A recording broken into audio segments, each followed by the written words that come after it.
This is the picturesque town of Pinehurst, North Carolina, home to one of the world's most famous golfing facilities. And for 2 weeks in June of 2014, Pinehurst will become the center of the golfing world as the US Open once again returns to Donald Ross's famed number 2 layout. This year will be extra special because for the first time in major championship history, both the men and women will compete for the US Open Championship trophy under the same conditions on the same course in back-to-back weeks. When the USGA first approached us with the idea, it took a while to get our head around it because it's never been done, but we quickly said yes. It's an opportunity to be first. It's an opportunity to do something unprecedented. Pinehurst number 2 has actually not hosted a Women's Open before, so it's our first chance to host the U.S. Women's Open. As much as anything, the concept of taking the 156 best players in the world, both men and women, and crowning our 2 national champions in consecutive weeks on the same golf course with literally the same test of golf is just something that it's very compelling for us. Adding the ladies to their already impressive resume means that Pinehurst will become the only course to have hosted all of the USGA's major championships. It's that extensive history with one of golf's governing bodies that made Pinehurst number 2 the logical choice for 2014's historic back-to-back US Opens. The best in the game have always been coming to Pinehurst throughout our existence. Whether it was the 36 PGA Championship, the 51 Ryder Cup matches, 94 Senior Open, obviously then we got into the 99 Open, and we've had great champions as well. You really see that the best in the game have always played well at Pinehurst. It is truly one of our absolute best sites. We've had a tremendous amount of success here with past championships, whether it's corporate support, record attendance in 2005. In this whole area, it truly, this is a golfing community. They understand the history of what we're getting ready to do. Pinehurst already has a rich tradition of involvement with ladies golf. This year obviously takes it to a whole new level, and it's fair to say the LPGA couldn't be happier to showcase its biggest names to the world just 4 days after the men compete for their championship.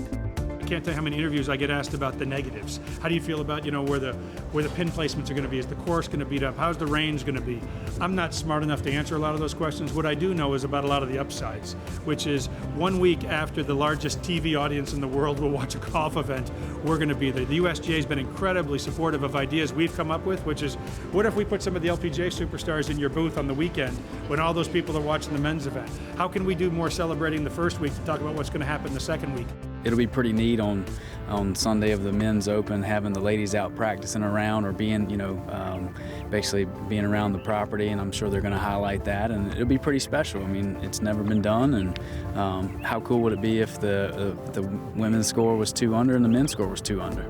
That equality in final leaderboards will be a dream scenario for both the USGA and Pinehurst, and the organisers will be doing everything they can to make sure that the ladies face exactly the same challenge that their male counterparts took on the week before. The golf course will pretty much play the same for both weeks. Probably the only real tweak from week 1 to week 2 is probably softening the greens a little bit to account for the difference in trajectory between the men's approach shots and the women's approach shot. It really is going to kind of provide this battle of the sexes showcase that we've not seen before in golf. They're going to play essentially identically. If guys are hitting 8 irons into a green, they're going to try to set it up so that the women are hitting 8 irons. So again, it's something that we've never had the chance to see, and we can't wait. So as the USGA makes its final preparations, with less than 2 months remaining until it makes major championship history, the buzz in golfing circles is already starting to get louder. And it's fair to say that anticipation will only grow the closer we get to June 12, 2014.